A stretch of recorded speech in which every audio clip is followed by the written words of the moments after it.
Saludos oyentes temerarios, soy José Salas y os doy la bienvenida a No le des palomitas a los cuervos, el podcast que te sumerge en las sombras del terror y lo desconocido.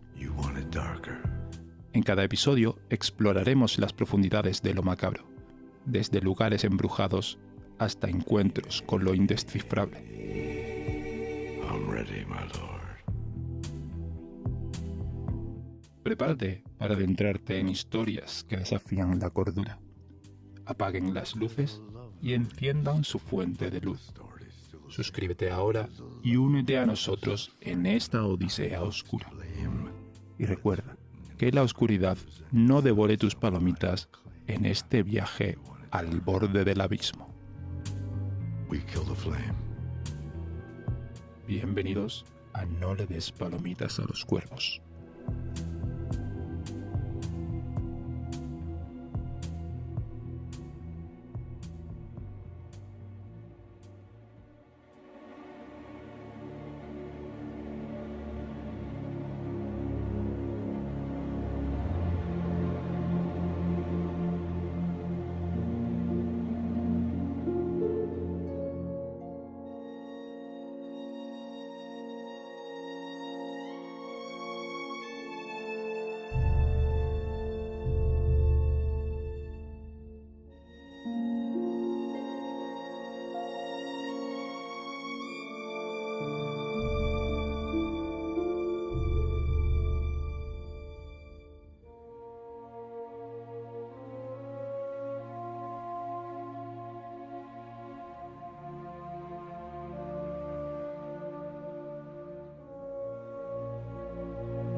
Esta es la historia de un hombre que escribía cartas, más de 10.000 para ser precisos.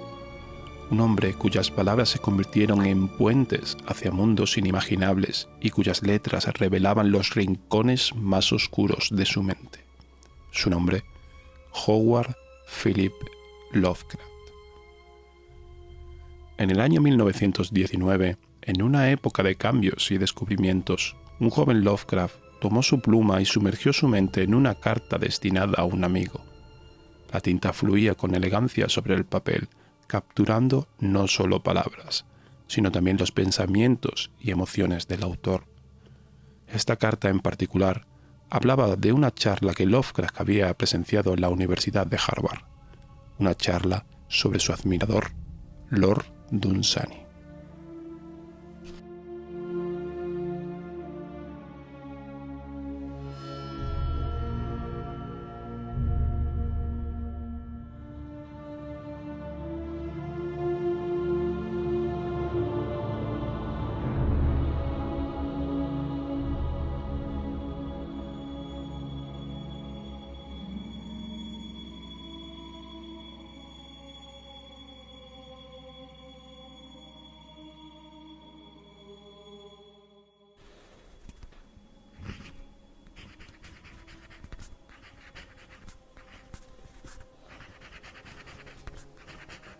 ...9 de noviembre de 1919...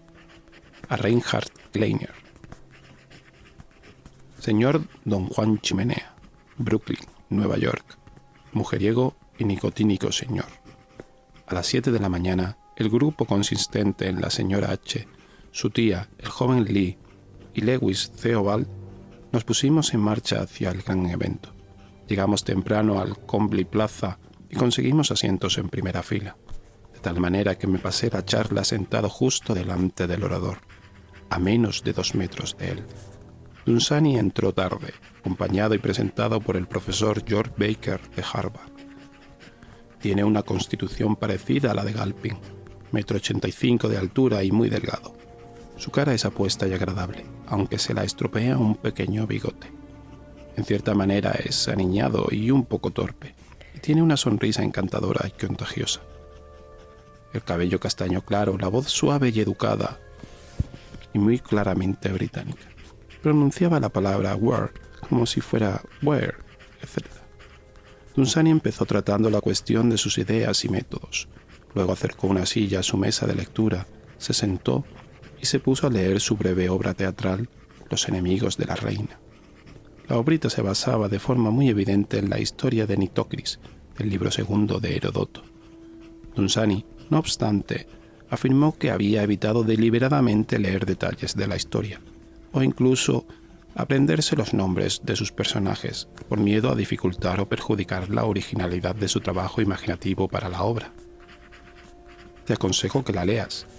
Está en el tomo Teatro de Dioses y Hombres, que toda biblioteca bien gestionada posee o debería poseer en sus estanterías.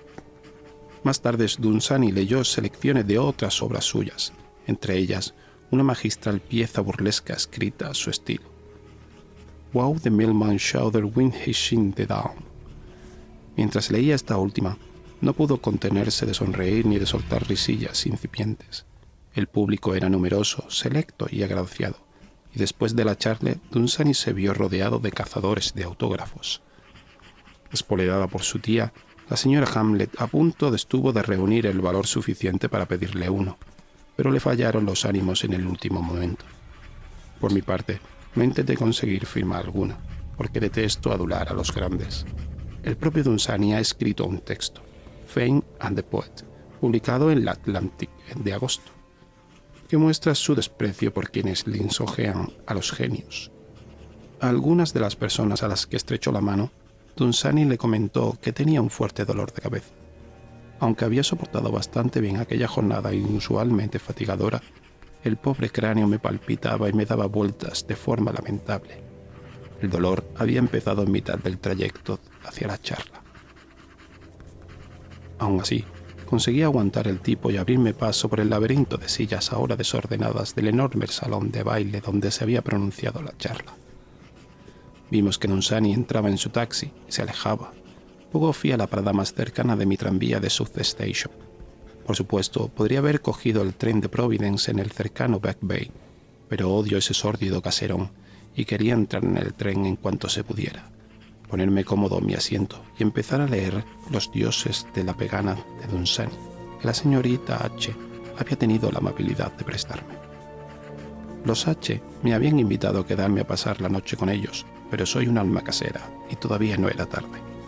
Así que, tras prometer que los volvería a visitar, pese a que quizás nunca me sea posible, cogí un tranvía hasta el metro y después de un transbordo llegué a la estación a tiempo para el tren de las 11.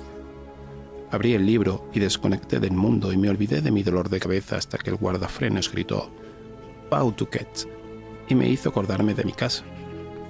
Me puse el abrigo a tiempo de bajarme en Providence a las 12:35 y maldita sea mi estampa. Perdí el último tranvía que me llevaba de Swan Point a mi casa, pero cogí el tranvía de Red Bridge, el de las 1:10, y por fin llegué al número 598. Llegué agotado, pero no rendido. Las secuelas nerviosas fueron menores de lo esperado.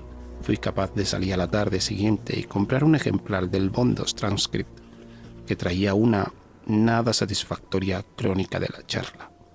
En conjunto, me resultó una experiencia de lo más notable, muy placentera en estos últimos tiempos míos de retiro hipocondriaco. No había estado en Boston desde enero de 1916 y en Cambridge desde 1910. Ver y oír a uno de tus autores favoritos es una experiencia muy poco habitual para alguien cuyos favoritos residen en su mayoría en el pasado.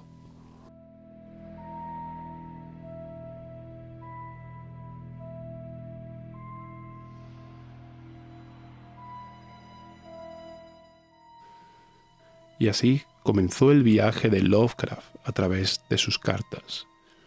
Un viaje que nos llevará a través de los recovecos de su mente y los misterios de su universo literario.